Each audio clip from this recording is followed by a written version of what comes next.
வணக்கம் நண்பர்களே. போத்தூர் ரயில் பயனாளர் சங்கத்தின் பொதுச் செயலாளர் சுப்பிரமணியன். நேற்று தினம் ஒரு செய்தி வெளியாகி உள்ளது. அதாவது மங்களூர் சுற்றியுள்ள சில பகுதிகளும் பாலக்காடு கோட்டத்திலிருந்து வெட்டி எடுத்து அது மைசூர் டிவிஷனுடன் இணைக்கப்பட்டுள்ளது, அதாவது சவுத் வெஸ்டர்ன் ரயில்வே என்று பலரும் அதை விமர்சனம் செய்து வருகின்றனர். அது ஒரு புறம். ஆனால் இன்று இயங்கக்கூடிய பாலக்காடு டிவிஷன் பல நூற்றாண்டுகளுக்கு முன்னால் போத்தனூர் என்ற ஊரில் இயங்கி வந்தது. அன்னைக்கு போத்தூர் 3வது ரயில் நிலையம் சவுத் இந்தியாவில். ஃபர்ஸ்ட் ராயபுரம், செகண்ட் திருச்சி, 3வது போத்தனூர். அந்த போத்தனூர்ல SNT railway workshop, training institute, railway hospital, railway institute, இன்னும் ரயில்வே சம்பந்தமான பல விஷயங்கள் இங்கே வந்தது. ரயில்வே ஹப் இன்னைக்கும் இயங்கிட்டு இருக்கு. அப்போ அந்த காலகட்டத்தில் பாத்தீங்கன்னா இங்கே அந்த டிவிஷனை பாலக்காடுக்கு மாற்றி கொண்டு போயிட்டாங்க.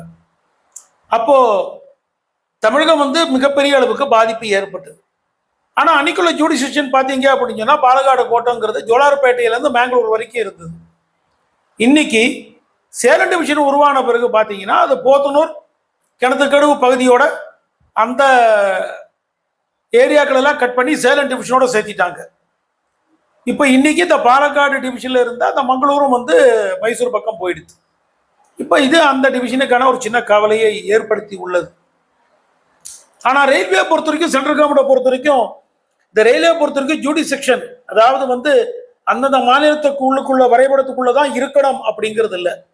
சில ஊர்களெல்லாம் பார்த்தீங்கன்னா இன்னொரு மாநிலத்தில் டிவிஷன் இருக்கும், இன்னொரு மாநிலத்தில் இருக்கிற ஏரியா அந்த டிவிஷனோட இணைக்கப்பட்டிருக்கும். இப்போ நீங்கள் ஒசூர்ல எல்லாம் பார்த்தீங்க அப்படின்னா அது பெங்களூர் டிவிஷனோட இணைக்கப்பட்டிருக்கு.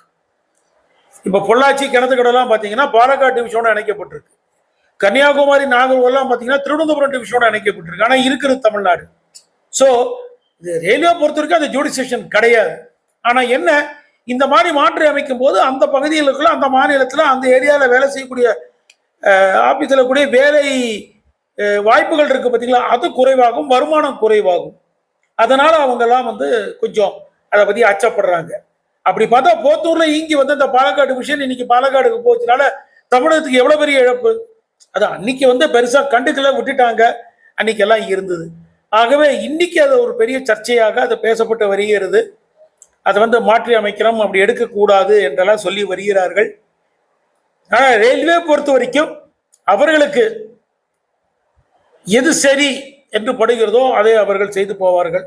அது இன்றுள்ள மத்திய அரசு என்பது அவர்கள் ஒரு முடிவெடுத்தால் அவர்களை அந்த முடிவிலிருந்து மாற்றி அமைப்பதற்கு மிகப்பெரிய போராட்டத்தை நடத்த வேண்டி இருக்கும்.